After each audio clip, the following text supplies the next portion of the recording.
So bago natin simulan ang kwento ay shoutout sa lahat ng sabungerong nakikinig at sa mga OFW na walang sawang nakikinig sa ating mga kwento. At sana walang mag-skip ng ads at huwag kalimutang i-like ang ating video. Yun lang, simulan na natin. Ilang minuto pa ang lumipas. Tuluyan nang nagsisiangil ang lahat ng aswang sa paligid. At kasabay nito, ang pagkuha ng ilang mga kapre ng kanilang mga sandata. Merong mga babaeng demonyo din sa lugar na yon na maaring nagtaglay din ng isang natatanging abilidad na hindi pa nasisilayan nila Chris. Matapos makapaghanda ang mga ito, mabilisan namang inuutos ng kanilang pinuno na palibutan ang pangkat ni Macario. Nang masilayan ng binib ang ginawa ng mga ito, agad naman itong sumugod ng walang pagdadalawang isip. Mac, nakidigma na ang binib. Magbigay ka na ng hudyat para umpisahan ang digmaang ito. Wika ng maharlikang diwata. Pagramdam nitong sumugod na ang kasangga ni Chris. Nang marinig naman ng haring diwata ang sinabi nito, agad naman itong sumingit ng, "Oo nga, Mac. Ibigay mo na ang hudyat dyan.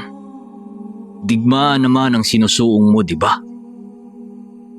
Matapos itong marinig ni Macario, wala na siyang nagawa kundi bunutin ang kanyang talibong at mabilisang sumugod sa kinaroroonan ng mga nilalang. Kahit hindi mabilang ang mga demonyong kanilang kalaban, wala sa kanilang isipan ang katagang umatras. Nang masipat naman ni Chris ang pagsugod ni Macario at ng mga kasama nito, dali-dali naman niyang tinawag ang tabak ng durian upang mapaghandaan ang pagsugod ng napakaraming kalaban. Kumuha na din siya noon ng mga anino ng puno nang sa gayoy magawa niyang maparalisa ang mga demonyong napapaligid sa kanya. Sa paglipas ng digmaan, agad namang nakapaslang si Macario ng 2 aswang. Ang haring diwata naman at ang berdugo, walang habas na sinuwag ang mga demonyong humarang sa kanilang daanan. Ang maharlikang diwata naman at ang mga kawal nito, walang patid sa pagbabato ng kanilang mga sibat sa mga demonyong lumilipad sa kalangitan. Si Chris naman noon, halos ubusin na ang buo niyang lakas sa pamamagitan ng pagpaparilsa sa lahat ng kalabang lumalapit sa kanya. May bago din siyang abilidad na pinamalas kagaya ng pagpasuko sa mga kaluluwa ng mga aswang. Ngunit dahil sa lakas ng ganong kakayahan, kung kaya't limitado lang ang paggamit niya sa aral na yon.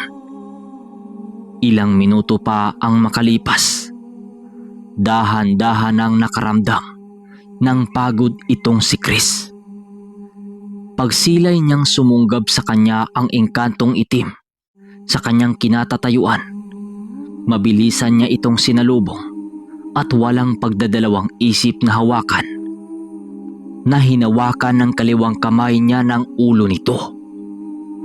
Paghawak noon ni Chris, agad naman niya yung minalibag sa lupa at sa paghawak ng kanyang mutya.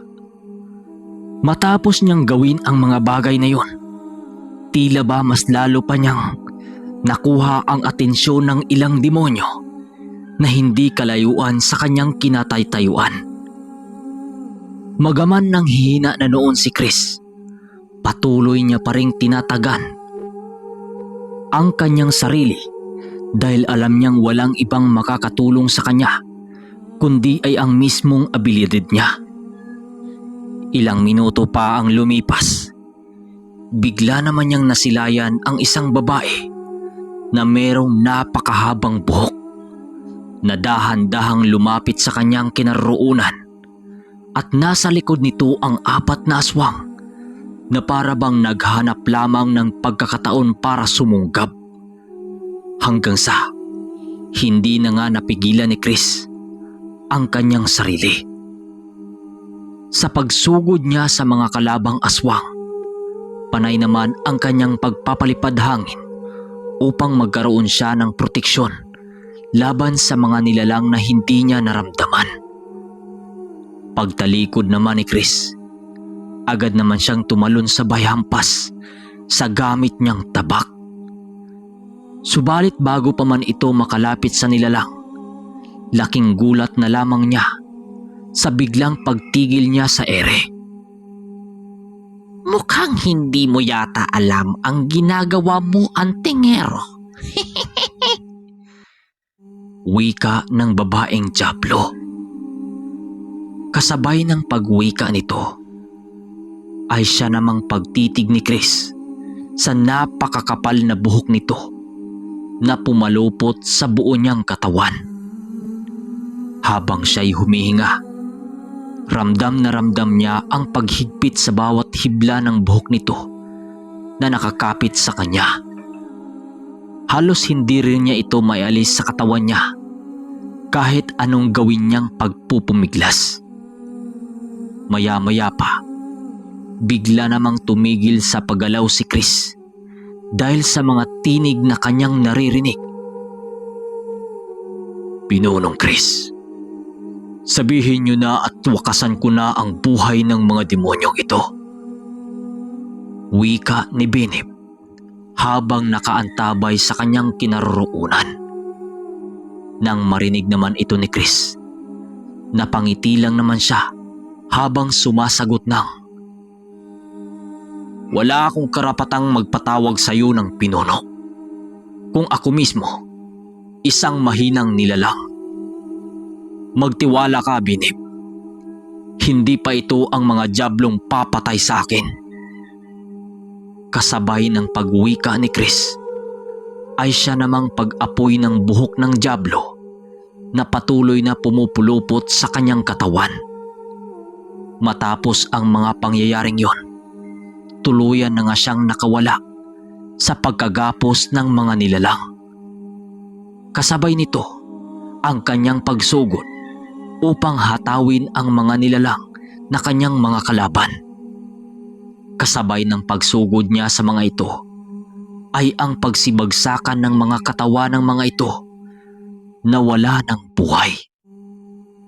Matapos ang mga pangyayaring yon, agad namang hinanap ni Chris ang kinaroroonan sa lugar ni Macario. Pagsilay niya rito, laking gulat na lamang niya nang makita niyang hinaharap nito ang matataas na uri ng mga elemento sa pugad na yon. Sa pagpatuloy ng pagmamasid niya sa lahat ng ginagawa nito, doon niya nakita ang lahat na kasangga nito na patuloy na sumasalag sa bawat atake ng mga diablo. Ang labis na ikinagulat noon ni Chris. Wala siyang ibang nararamdaman kahit na anong nilalang maliban sa mga engkantong ipinakilala sa kanya ni Macario. Kung hindi siya noon nagkakamali, merong isang kasangga si Macario na kusang sumasangga sa kanya sa oras ng panganib. Sa patuloy ng pakipaglaban nito, kitang-kita ni Chris ang paisa-isang pagsibagsakan ng mga ito. Maging ang pinuno ng pugad na yon ay walang panama kay Manong Macario na parang pinaglalaroan lamang niya ang mga ito. Maya-maya pa, bigla namang napatitig si Chris sa kabilang dako ng mga kalaban dahil sa kakaibang tunog na kanyang naririnig sa ilalim ng lupa. Ilang minuto lang ang lumipas, bigla namang nanlaki ang kanyang mga mata nang makasilay siya ng isang dambuhala na merong isang mata. May dalang pamalo ang nilalang na yon. na merong nakasabit na mga kalansay ng tao. Nang makita siya nito, mabilisan naman itong sumugod papalapit sa kanyang kinatatayuan. Kahit alam ni Chris na masyadong mapanganib sa kanya ang laki nito, pilit niya pa rin kaharapin ang nilalang para kahit papano magagawa niyang maprotektahan at ang ilan niyang kasamahan, lalong-lalo na si Manong Macario. Ngunit bigla namang nagtataka si Chris sa kanyang pagtatagbok nang marinig niya ang pagsugod ng Haring Diwata papalapit sa demonyo. Hindi pa man yun gaanong nakakalapit sa kanya, agad naman itong bumagsak sa lupa dahil sa pagsuwag ng hari. Nang tatayo pa ang demonyo sa kanyang kinalagpakan, walang habas naman itong pinagsasapak ng hari gamit-gamit ang mga nagbabaga niyang kamay.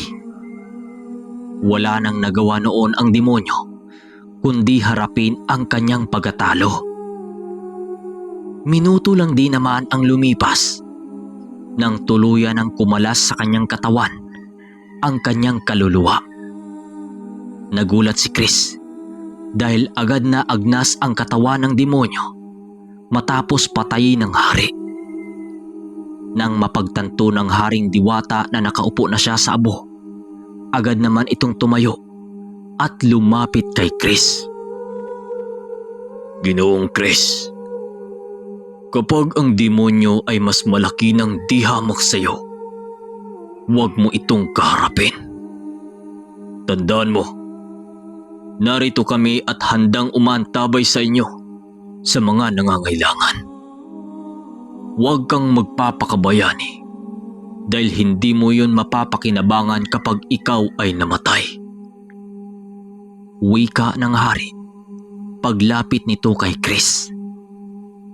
Nang marinig naman ni Chris ang bagay na yun, bumangon lang naman ito at tumungo sa kinaroroonan ni Manong Macario.